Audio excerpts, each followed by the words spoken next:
Zdravím všechny kytaristy. Vítám vás u 8. dílu Hraček na hraní. V dnešním díle vám ukážu, jak si sami v pohodlí domova můžete vyměnit a nastavit lampy ve svých kytarových zesilovačích. Tak hurá na to!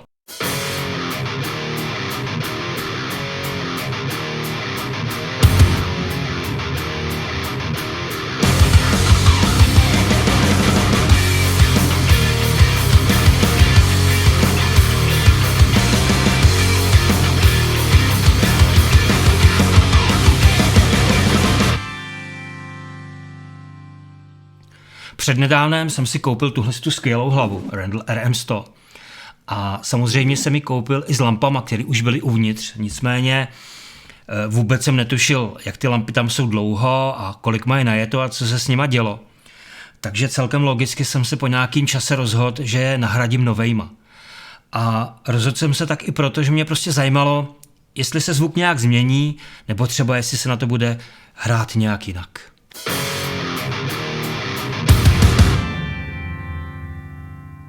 Rozhodl jsem se občerstvit preampový lampy. Tam budu dávat vlastně úplně stejný, akorát samozřejmě nový. Do fázového invertoru jsem se rozhodl dát trošku jiný typ, ale od stejné značky. O tom si povíme trošku pozdějc. No nicméně to hlavní se bude odehrávat u koncových lamp. Tam jsem se rozhodl, že ty současné 6L6 vyměním za EL34. A to i z toho důvodu, že potřebuju trošku změnit voicing zesilovače, respektive potřebuju trošku přidat středy a to se mimo jiné dá udělat právě tím, že se vymění koncové lampy. No, jak jsem předeslal, zajímá mě strašně ten finální výsledek, protože samozřejmě může to být lepší, může to být horší, anebo se třeba nestane jako vůbec nic. Prostě uvidíme.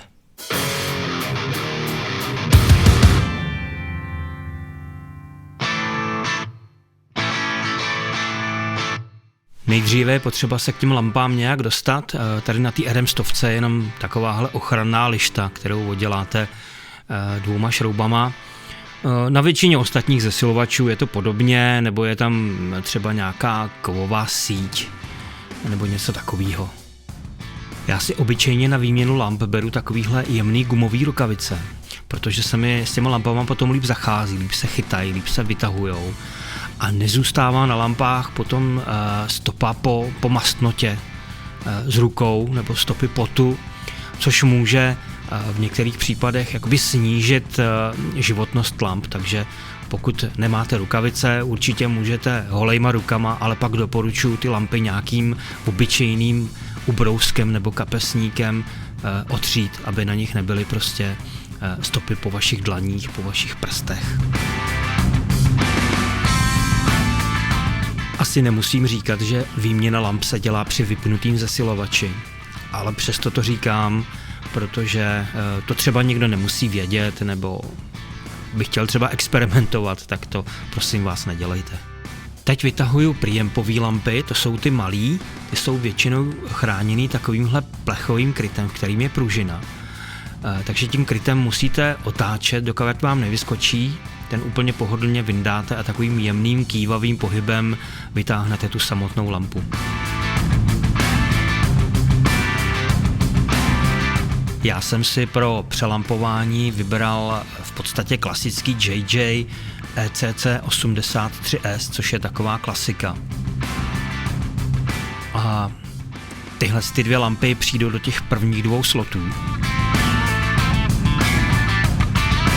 Občas to nejde trefit hnedka na poprvé, jak vidíte, ale v podstatě tu lampu tam nemůžete nikdy strčit špatně, protože ty piny do té patice ani jinak nejdou. Prostě jakmile to tam padne, tak víte, že to máte správně.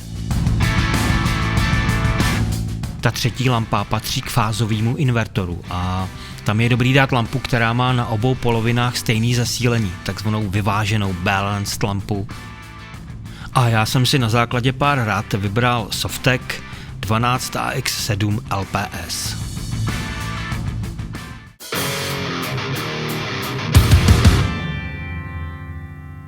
Tak teď si uděláme takový malý test a podíváme se, co se zvukem zesilovače udělala výměna pouze preampových lamp.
Už na první poslech je znát, že lampy přidali do zvuku trochu víc top-endu.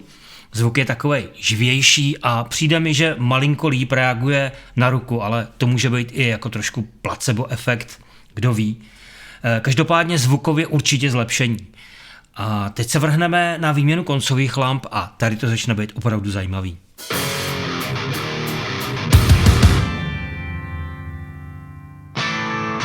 Ty, jak vidíte, držej na takovým kovovým pružným pérku.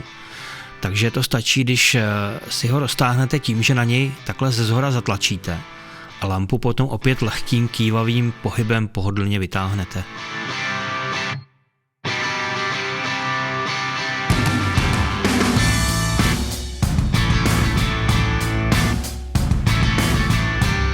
Opět jsem si vybral klasiku lampy JJ, ale původní 6L6, které byly doteď v zesilovači, jsem se rozhodl nahradit EL34, takže poměrně zásadní změna.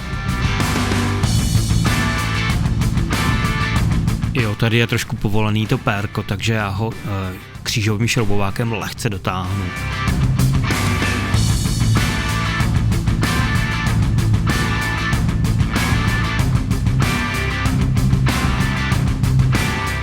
Zase, ta lampa tam má takovej zobáček, který vám musí zapadnout do té středové jamky, takže zase tu lampu tam nikdy nemůžete dát špatně.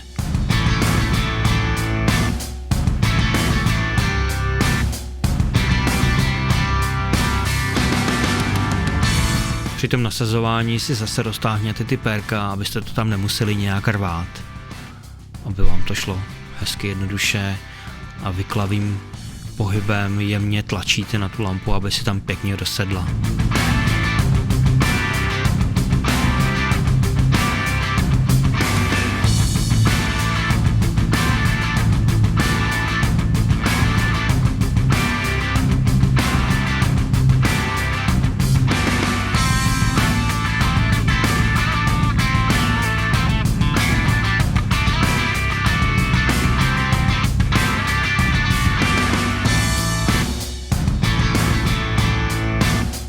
A je hotovo.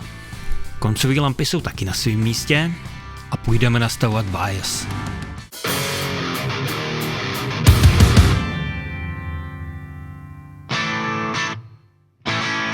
Každý typ koncových lamp vyžaduje trochu jiný nastavení a L34 mají doporučovaný rozsah nastavení biasu mezi 30 mV až 38 mV, takže já půjdu někde lehce nad polovinu a budu nastavovat 35 mV.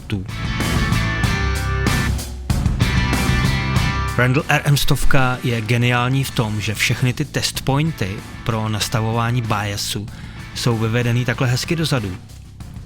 Takže nemusíte nic šroubovat nebo to nosit někam na servis a můžete si to udělat sami v pohodlí domova. Stačí, když si koupíte za pár korun nějaký úplně obyčejný voltmetr a máte vyřešeno.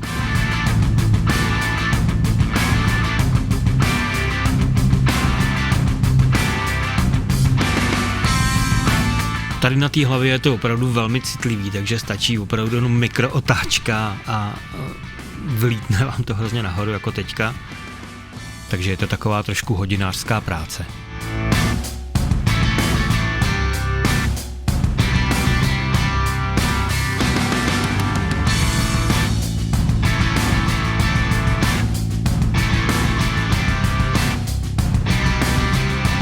Tak poslední lampa je nastavená. Ono je dobrý to nechat chvilku běžet a pak to ještě překontrolovat a donastavit, protože ono se to ještě hejbne. Ať už nahoru nebo dolů. Takže je dobrý to nechat chvilinku běžet a pak se k tomu zase vrátit a donastavit to. Vidíte, že mě to tady za tu chvilku vlastně spadlo o 1 mV dolů, takže to ještě doladím. Ještě jsem zapomněl podotknout, že nastavování biasu musí probíhat při plné zátěži, to znamená normálně strčíte do zesilovače bednu, zapnete zesilovač a pokud máte ještě přepínač standby, tak ten vlastně musíte taky zapnout tak, jako kdybyste chtěli prostě hrát. a v tomhle stavu nastavujete bias. Ta hodnota, na kterou vlastně se nastavuje bias u zesilovače, tak velmi úzce vlastně předurčuje to, jak ten zesilovač bude hrát. To nastavení podle té hodnoty se dělí na takzvaný hot a cold. Hot znamená, že ta hodnota je vyšší, v tu chvíli vlastně ten zesilovač jakoby hraje líp, ale ty lampy se rychleji opotřebovávají. V tom stavu cold se s tou hodnotou držíte jakoby někde u spodní hranice toho rozpětí, který ty určitý lampy vyžadujou. V takovou chvíli ty lampy nehrajou až tak dobře, nicméně vydržej prostě o nějaký ten pátek díl. A pak je samozřejmě ještě nastavení normál, který je nejdoporučovanější a je zhruba někde v polovině toho rozsahu nastavení pro tu danou lampu.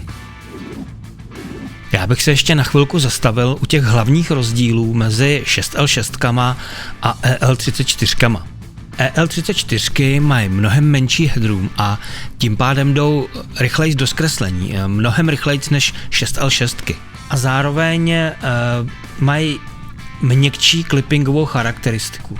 Ta komprese, ten clipping je prostě pro ucho mnohem příjemnější a přirozenější než u 6L6.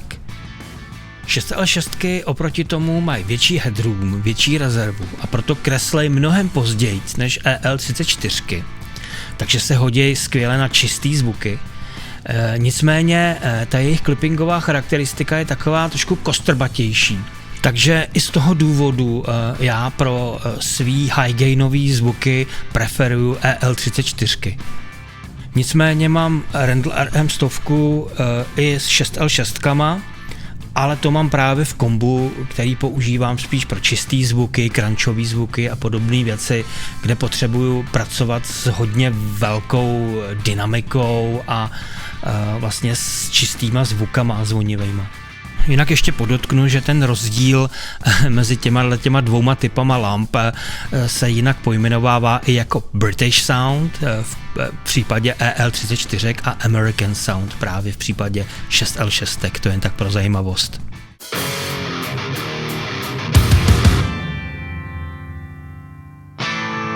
No a je na čase to dát zase zpátky dohromady, takže nasadíme zpátky ty krytky na preampové lampy. Zase je tam takovej výřez v té základně, takže do té strčíte ten zobáček, který je na spodní části toho krytu a otočíte lehce. Neberte to silou, občas to nejde úplně na poprví, ale vždycky to tam nakonec padne.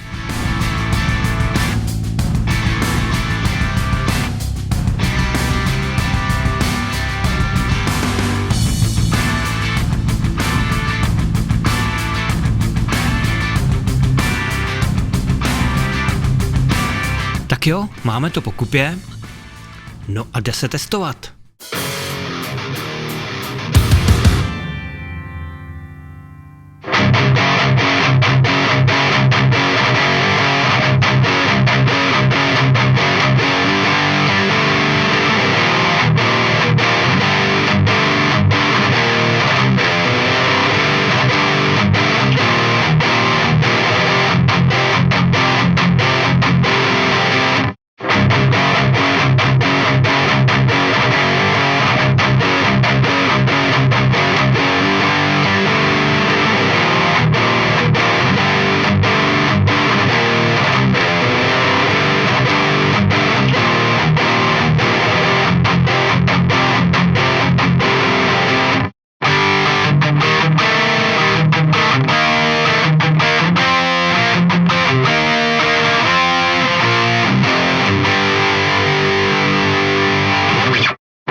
Sami jste slyšeli, že zvukový rozdíl mezi 6L6 a EL34 je opravdu markantní, především u zkresleného zvuku.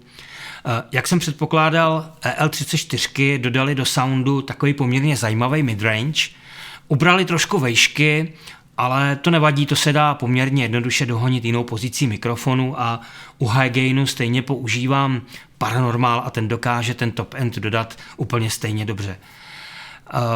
U čistého zvuku ten rozdíl není zase tak slyšitelný, ale to se může měnit i v závislosti na použitých modulech. Tady ještě dodám, že v každém z těch modulů je ještě jedna lampa, ale ty jsem neměnil, protože ty moduly jsou relativně nový a ty lampy ještě nemají tolik najeto. Takže je to za námi, lampy jsou vyměněný, zesilovač hraje, já jsem spokojený, takže hurá!